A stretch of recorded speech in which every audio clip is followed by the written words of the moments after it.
محفل بزرگوں، دوستوں اور عزیز طلبہ،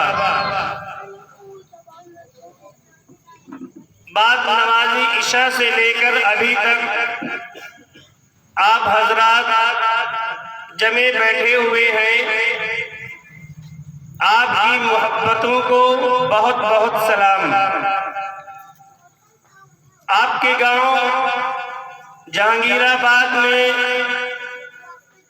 جہانگیر آباد ایکشن کمیٹی کی طرف سے جہاں بہت سے ملی اور رفاہی کام، خدمت خلق کے کام انجام دیے جاتے ہیں، وہیں پر ہر سال جشن رحمت للعالمین صلی اللہ علیہ وسلم کے عنوان سے اکثر و بیشتر اسی مقام پر ایک جلسہ منعقد کیا جاتا ہے، جس میں علاقے کے یا دور دراز سے علماء کرام تشریف لاتے ہیں، اور ہم سب جہانگیر آباد میں رہنے والے، پاس پڑوس میں رہنے والے لوگ اس جلسے میں حاضر ہوتے ہیں، اور جہانگیر آباد ایکشن کمیٹی کی طرف سے جو انتظامات ہوتے ہیں ہم ان کا حصہ بنتے ہیں، اور علماء کرام کی زبانی، ان کی نورانی اور قیمتی بیانات کو سن کر اپنے دلوں کو روشن کرتے ہیں۔ ہمارے اندر جو خامیاں، کوتاہیاں، یہ جو کمیاں پائی جاتی ہیں، اگر ہمیں اشارہ ملتا ہے اور ہماری توجہ دلائی جاتی ہے جشن رحمت للعالمین صلی اللہ علیہ وسلم کے نام سے منعقد ہونے والے اس جلسے میں، تو ہم اور آپ اپنی سعادت سمجھتے ہوئے ان باتوں کو سنتے ہیں اور کچھ نہ کچھ عمل کرنے کی کوشش کرتے ہیں۔ اگر ہم میں سے دو چار لوگوں کو بھی کوئی بات سمجھ میں آ جائے اور ہماری کوئی برائی، ہمارا کوئی عیب ہمارے اندر سے دور ہو جائے، ہماری زندگی میں ہم سے روزمرہ ہونے والے گناہوں میں سے ایک دو گناہ کم ہو جائیں، یا ہماری بری عادتوں میں سے ایک دو بری عادتیں چھوٹ جائیں، تو آپ یہ سمجھیے کہ جہانگیر آباد ایکشن کمیٹی کی طرف سے منعقد ہونے والے اس جلسے میں جتنے لوگوں نے جو خدمات دی ہیں ان سب کی محنتیں وصول ہو گئی۔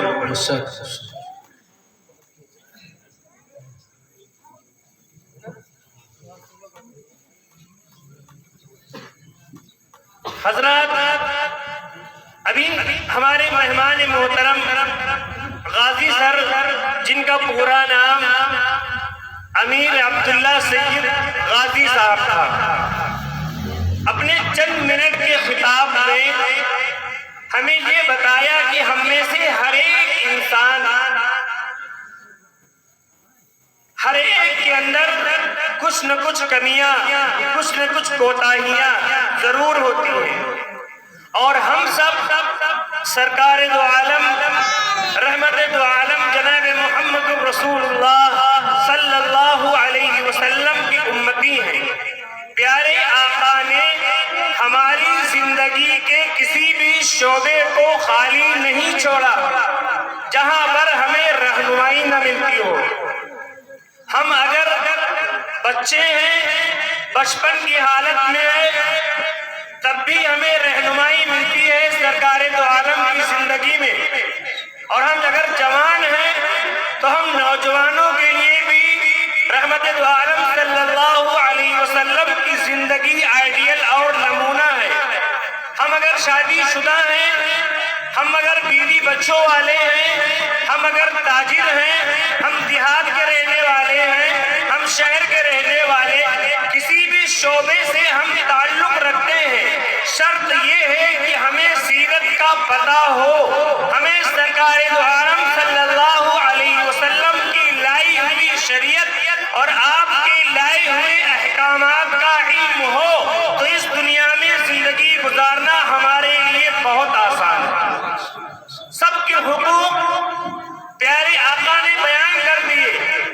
بڑا بھائی چھوٹے بھائی کے ساتھ کیسے رہے گا، چھوٹا بھائی بڑے بھائی کی عزت کیسے کرے گا، بیٹا اپنے ماں باپ کی خدمت کیسے کرے گا، اور ماں باپ اپنے بچوں کی پرورش کیسے کریں گے، ہم اپنے پڑوسیوں کے ساتھ کیسے رہیں گے۔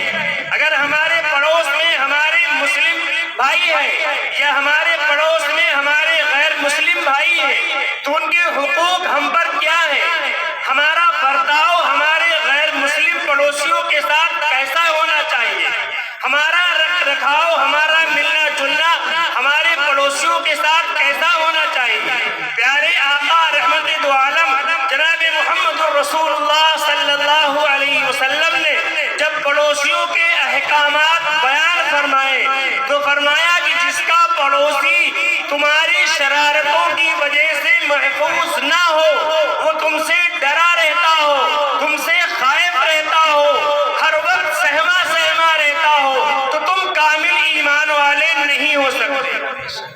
ہم مسلمان ہیں، ہم کلمہ طیبہ لا الہ الا اللہ محمد رسول اللہ پڑھنے والے ہیں، لیکن اگر ہمارا پڑوسی بھوکا ہے، ہم رات میں کھا پی کر اپنے بچوں کو قیمتی قیمتی نوالے کھلا کر کے بہترین خراٹے کی نیند اپنے نرم نازک بستروں پر سو رہے ہیں، اور ہمارے پڑوس میں کوئی غریب پڑوسی بھوکا ہے، تو سرکار دو عالم کا فرمان ہے کہ تمہارا ایمان مکمل نہیں ہو سکتا۔ اب وہ ہمارا پڑوسی چاہے مسلم ہو چاہے غیر مسلم پڑوسی ہو، ہے دنیا میں کوئی ایسا مذہب کہ جس مذہب نے غیر مذہب کے غریبوں کا اتنا حق دیا ہو؟ یہ صدقہ ہے پیارے رسول جناب محمد رسول اللہ صلی اللہ علیہ وسلم کا۔ اللہ کے نبی نے پڑوسیوں کے حقوق کتنے بیان فرمائے اور کوئی قید نہیں لگائی کہ ہم یہ سوچے رہے یہ تو ایمان والے نہیں ہیں، دوسرے دھرم کے ہیں، ہوں گے دوسرے دھرم کے، آپ مذہب اسلام کے ماننے والے ہیں، آپ اگر مذہب اسلام کے سچے پیروکار بننا چاہتے ہیں، آپ اگر اپنا ایمان مضبوط کرنا چاہتے ہیں، آپ اپنا ایمان مکمل کر کے دنیا سے جانا چاہتے ہیں، تو غریبوں کے ساتھ اچھا سلوک کرنا پڑے گا، یتیم بچوں کے سروں پہ ہاتھ رکھنا پڑے گا، بیواؤں یتیموں مسکینوں کی حاجت روائی کرنی پڑے گی، یتیموں سے خیر خیریت پوچھنا پڑے گا۔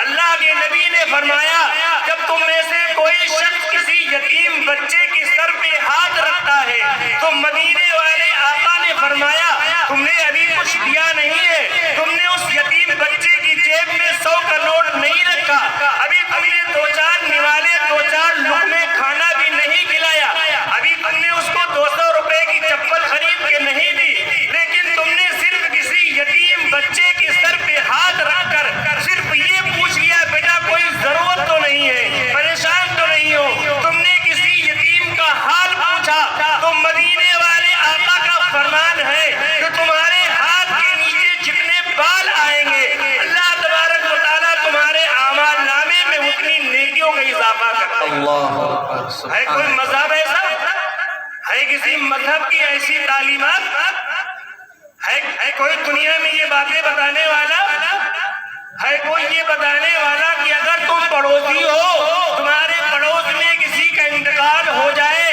گھر میں بیچاری بیوہ ہے، بچے چھوٹے ہیں، اور سودا سلوک بازار سے خرید کے لانے والا کوئی نہیں ہے، تم جب دوشنبے کے دن جمعے کے دن اپنے گھر کا جھولا لے کے جہانگیر آباد بازار کے لیے نکلو تو اپنے اس گھر کا اس پڑوسی کا جس میں کوئی جوان مرد یا مرد نہیں ہے جو بازار سے بچوں کے لیے بوڑھی بوڑھی عورت کے لیے، گھر کے پردہ دار خاتون کے لیے سودا لا سکے تو تم جہانگیر آباد کی بازار سے اپنے جھولے کے ساتھ اس غریب پڑوسی کے جھولے کو بھی لے کے جاؤ اور تم اس کے لیے سبزی لا کر کے دے دو، اس کا راشن لا کر کے دے دو، اس کے بچوں کی دوا علاج کے لیے ڈاکٹر کے پاس لے جا کے دکھا دو، تو اللہ کے نبی نے فرمایا کہ جنت میں ہم اور وہ شخص یعنی خدمت کرنے والا غریب کی، پڑوسی کی، یتیم کی ایسے رہیں گے جیسے یہ دو انگلی قریب قریب ہے۔ اتنا قرب، اتنا بڑا مقام ملے گا اس شخص کا۔ یہ باتیں ہیں کسی مذہب میں؟ یہ مذہب اسلام کی خصوصیت ہے، یہ مذہب اسلام کی شان ہے۔ اس نے سب کے حقوق بیان کیے، جوانوں کے بارے میں، بچوں کے بارے میں، بوڑھوں کے بارے میں۔ کوئی شعبہ آپ کو ایسا نہیں ملے گا، ایک لمحے کے لیے آپ کو ایسا نہیں لگے گا کہ مذہب اسلام میں فلاں چیز کی کوئی رہنمائی نہیں مل رہی۔ یہ شان ہے مذہب اسلام کی۔ میں نے قرآن مقدس کی آیت پڑھی، لَقَدْ كَانَ لَكُمْ فِي رَسُولِ اللَّهِ أُسْوَةٌ حَسَنَةٌ۔ اسی مناسبت سے، اسی عنوان سے آج کا یہ پروگرام منعقد ہوا ہے۔ ہم اور آپ حضرات تشریف لائے ہیں۔ اللہ تبارک و تعالی یہاں ہمارے آنے کو، بیٹھنے کو، جمع ہونے کو، کہنے اور سننے کو بے انتہا قبول فرمائے۔ اس طرح کی مجلسوں میں بیٹھ کر ہمارے اندر جو عیب ہے، جو کمیاں ہیں، جو کوتاہیاں ہیں، جب وہ یاد دلائی جاتی ہیں تو ہمیں اپنے اندر سے کمیاں، کوتاہیاں دور کرنے کی فکر پیدا ہوتی ہے۔ اور کون انسان ہے؟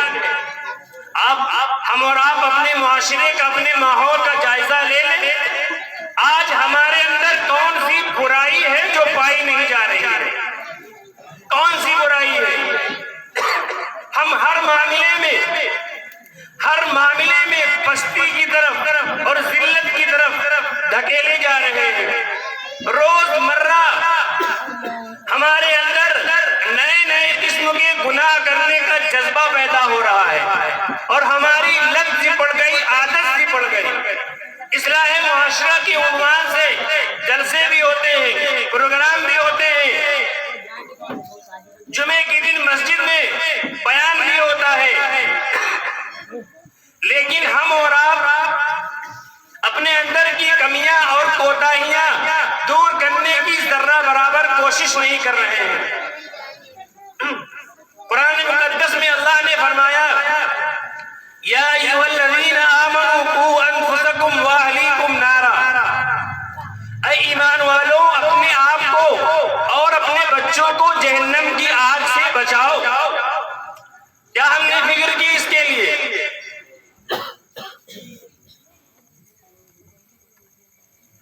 اور کیا ہم کوشش کر رہے ہیں اپنے آپ کو اور اپنے بچوں کو جہنم کی آگ سے بچانے کے لیے؟ ہم اپنے بچوں کو بہت زیادہ مالدار تو بنانا چاہ رہے ہیں۔ ہم یہ چاہتے ہیں کہ ہم جب دنیا سے جائیں تو ہمارے بچے کئی پلاٹ کے مالک ہوں، ہمارے بچوں کے پاس 2-4 مارکیٹیں بھی ہوں اور ہمارے بچوں کے پاس خوب بینک بیلنس بھی ہو، ہمارا بچہ خوب مالدار ہو۔ یہ ہماری کوشش اور ہماری فکر ہوتی ہے۔ ہم خود چند دن اس دنیا میں رہنا ہے اور ہمارے بچوں کو، جن کو ہم بڑی ناز و نعمت نخروں سے پالتے ہیں، ان کو بھی دنیا میں کتنے دن رہنا ہے۔ ہم ان کو دنیاوی ترقی تو خوب دینا چاہتے ہیں، لیکن ہم ان کی آخرت بنانے کی کوشش نہیں کرتے۔ ہم اپنے بچوں کو بہترین لگژری گاڑی میں سفر کرتا ہوا دیکھنا چاہتے ہیں، اپنے بچوں کو جیب میں خوب نوٹوں کی گڈی دیکھنا چاہتے ہیں، لیکن کیا ہم نے اپنے اس بچے کے بارے میں یہ سوچا کہ ہم جب دنیا سے جا رہے ہوں گے اور ہمارا آخری وقت ہوگا تو کیا ہم نے اپنے بچے کو اس لائق بنایا ہے کہ ہمارا بچہ ہمارے سرانے کھڑے ہو کر 2-4 سورتیں پڑھ کے ہم کو دے سکے؟ اس بات کی ہم میں سے کوئی کوشش نہیں کرتا۔ آج حالت یہ ہے کہ ہمارا نوجوان خود ماں باپ کو بھی فکر نہیں، اور نوجوان بھی ہمارا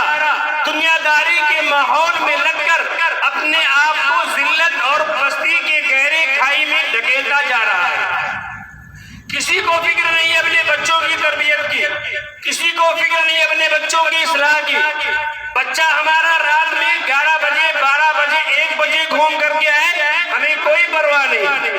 اگر ہماری بیٹی گھر کی چھت پہ چڑھ جائے تو ہم خوب اس کے اوپر آنکھیں دکھائیں گے, غصہ کریں گے, بغیر نقاب کی بغیر پردے کی تم ٹہل رہی تھی. اور ہماری بچی اگر ہماری اجازت کے بغیر کسی دوسرے کے گھر میں پڑوسی میں چلی جائے گھوم کر کے مغرب بعد تھوڑے سے اندھیرے میں آ جائے تو ہم برس پڑتے ہیں, بہت خفا ہوتے.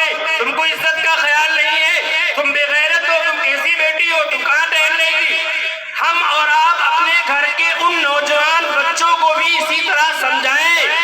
اگر ہماری بچیوں کو گھر سے باہر نکلنے سے ہماری بے عزتی ہوتی ہے تو یہ ہمارے نوجوان بچے بھی ہمارے گھروں سے نکل کے رات میں 10 11 12 اور 1 بجے تک باہر ٹہلتے ہیں.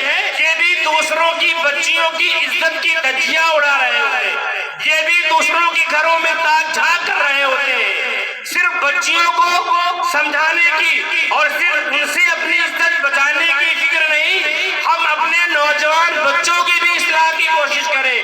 ان کو بھی سمجھائیں کہ بیٹا جیسے ہمارے گھر میں بیٹی پڑھ رہی ہے, جیسے ہم کو اس کی عزت پیاری ہے, جیسے ہم اس کے سر پر نقاب دیکھنا چاہتے ہیں, جیسے ہم اس کو گھر میں پردے میں دیکھنا چاہتے ہیں, جیسے ہم چاہتے ہیں کہ کسی نوجوان کی اس پر غلط نظر نہ پڑے, تو اے میرے بیٹے تم بھی کسی گھر میں جھانکنا نہیں. اے میرے بیٹے تم بھی کسی جوان بچی پہ غلط نظر نہ ڈالنا. اے میرے بچے تم بھی کسی بیٹی کو اپنی جھوٹی محبت کے جال میں نہ پھنسانا. ہم اپنے بچوں کی کوئی فکر کرتے ہیں؟ ہمارے بچے چاہے جتنی دیر میں گھوم کے آئے اور جو کچھ کھائیں پیے, اگر بیٹی سے کوئی غلط حرکت ہو جائے تو پھر ہم روتے گر گراتے ہیں ہماری عزت چلی گئی. اور بچہ روز دارو پی کے گھر میں آ رہا ہے, روز وہ لڑکھڑاتا ہوا آ رہا 12 بجے 1 بجے رات میں, کنڈی کھول دی گئی, کسی طریقے سے بستر پہ لیٹ گیا پڑ گیا, اور اس کو اپنے گھر میں ہم پال رہے ہیں, رہ رہے. وہ لاکھوں برائیاں کر رہا, اس کے بارے میں ہم تو سوچتے ہی نہیں. یہی وجہ ہے کہ جو ہم پستی اور ذلت میں گرتے چلے جا رہے ہیں. سرکار دو عالم رحمت دو عالم صلی اللہ علیہ وسلم نے فرمایا الخمر جماع, شراب ہر برائی کی جڑ ہے.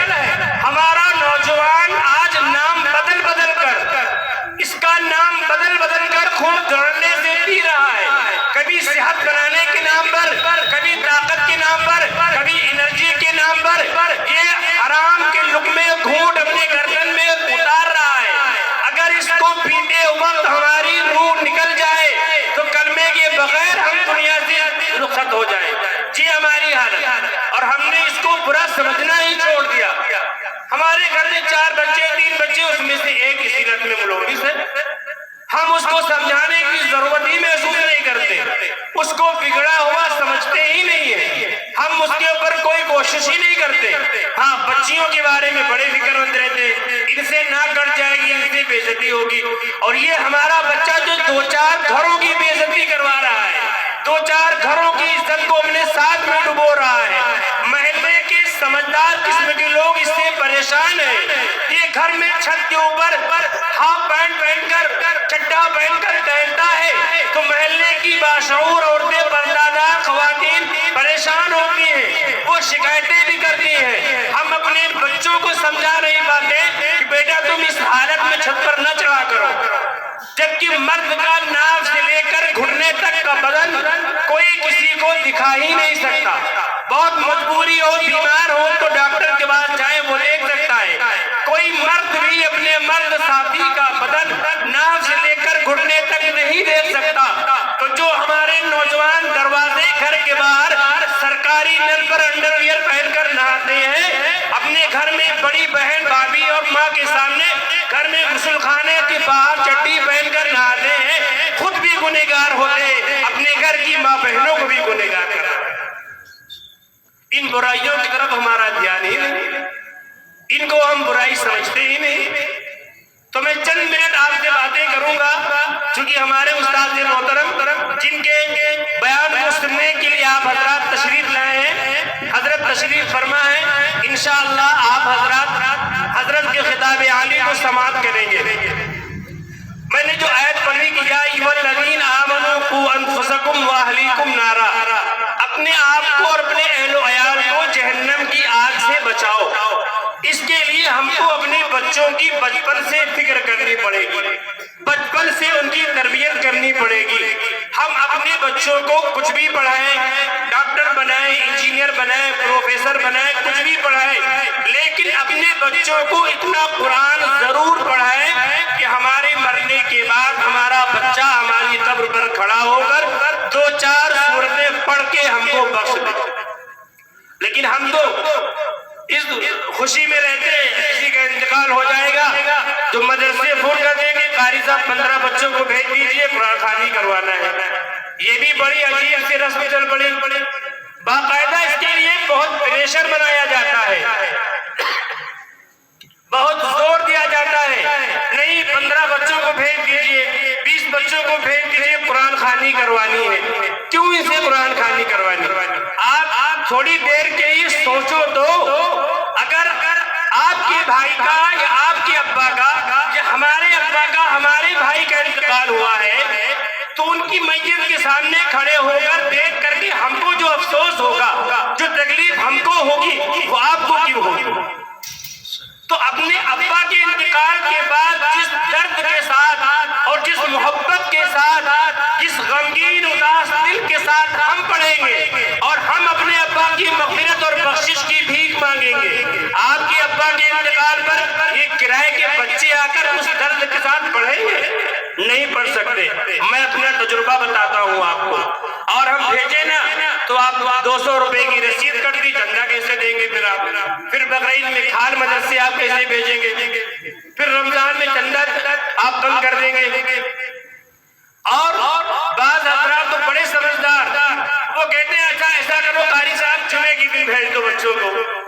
آپ اپنے گھر میں جو بچہ آپ کا اسکول میں پڑھتا ہے، جب وہ پڑھ کر کے آئے تو اتوار کے دن اپنے اس بچے سے سنڈے کو کہیے بیٹا 1 گھنٹہ اپنی کتابیں نکال کے پڑھ لو ذرا سا، دیکھو کتنا سڑا منہ بنائے گا وہ۔ اور یہ مدرسے کے بچے بیچارے، ان کو ہفتے میں 1 دن جمعے کا ملا ہے، ان کو اپنے ہاتھ سے اپنے کپڑے دھلنے ہیں، ان کو اپنے ہاتھ سے اپنے کمرے کی صفائی کرنی ہے، ان کو اپنی ضروریات کا سامان خریدنا ہے۔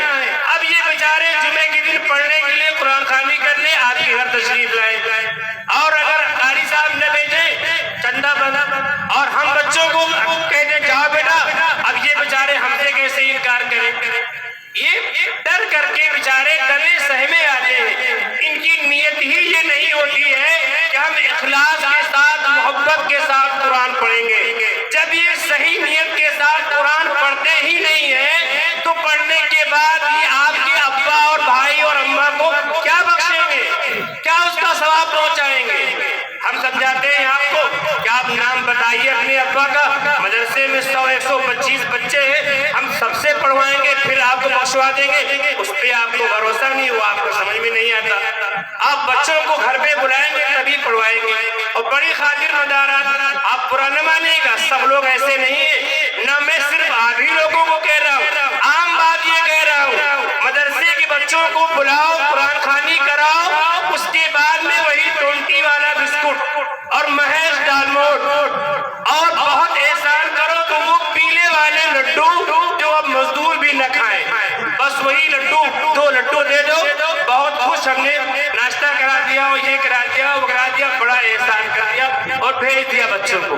آپ کبھی کسی اسکول میں جا کے دیکھیے، آپ دار ارقم کے بجائے دارالارقم کے بچوں کو بلا کے دیکھیے، آپ ارم کانوینٹ کالج سے بچوں کو اپنے گھر بلا کے دیکھیے، 1 گھنٹے کے لیے کوئی آئے گا؟ کوئی نہیں آئے گا۔ آپ اس درد کو سمجھیے، آپ میری اس بات کو مذاق میں نہیں حقیقت میں سمجھیے، آپ نہ پریشر بنائیے، نہ مجھے مجبور کیجیے بھیجیے بچوں کو، 15 بچوں کو بھیجیے، 20 بچوں کو نہیں، 15 بچوں کی بجائے ہم 100 بچوں سے پڑھوائیں گے، پھر ان 100 بچوں سے مسجد میں بیٹھ کے دعا کروائیں گے۔ وہاں پر ایک ماحول ہوتا ہے، وہاں پر روزانہ کی ایک عادت ہوتی ہے، وہاں دل کے درد کے ساتھ، دل کے سوز کے ساتھ بچے آنکھوں میں آنسو لے کر اور رو کر اور اللہ کی نبی کی مبارک دعائیں پڑھ کر آپ کے ابا کے لیے اپنے ہاتھوں کو اٹھائیں گے اور مسجد کے ماحول میں بیٹھ کے 2 آنسو گرائیں گے۔ تو قسم اب نہ مجبور کیجئے، اب نہ پریشان کیجئے، زبردستی جمعے کے دن چھٹی کا ہے، اس دن بھی مدرسے کے بچوں کو بلا کے زبردستی قرآن خوانی کرواتے ہیں۔ شادی میں تو ہم بھلے بھول جائیں، لیکن گھر میں کسی کا انتقال ہو اس کے بعد نہیں بھولتے۔ ان بچوں کو بلاؤ، یہی پڑھ کے بخشے۔ اور پھر یہ سوچو، تمہارے ابا تھے، تم کو بچپن سے لے کر اب تک پالا، کیا کیا کیا تمہارے ساتھ؟ تمہارے ذرا سا بخار آتا تھا، ابا کی رات کی نیند حرام۔ 12 بجے میں فون کر دیا، بھیا بہت بیمار ہے، جلدی جلدی سامان چھوڑ دیا، یہ گاڑی جیسے تیسے ملی، بھاگے چلے آ رہے، بھیا کو گودی لے کے ڈاکٹر کے پاس پہنچے جا رہے۔ ڈاکٹر صاحب کہہ رہے ٹھیک ہے، صحیح ہے، کوئی دقت کی بات نہیں، پھر بھی ڈاکٹر صاحب دیکھ لیجیے، ڈاکٹر صاحب سوئی لگا دیجیے، ڈاکٹر صاحب 1 گھنٹہ اور رک جائیں، کوئی طبیعت کہیں بگڑ نہ جائے۔ اتنی محبتوں سے آپ کے ابا نے پالا۔ کئی مرتبہ ایسا ہوا ہوگا کہ عید اور بقرعید کے موقع پر شاید ابا کے پاس پیسے کم ہو، تو آپ نے اپنے بچوں کے کپڑے سلوائے، اپنا پرانے کپڑوں میں عید کر لی۔ آپ نے ضد کر لی تو ادھار لے کر آپ کو ضرورت کا سامان خرید کر کے دیا۔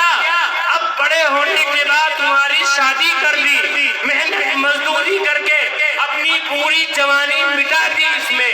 اب تم بڑے ہو گئے، شادی ہو گئی، اب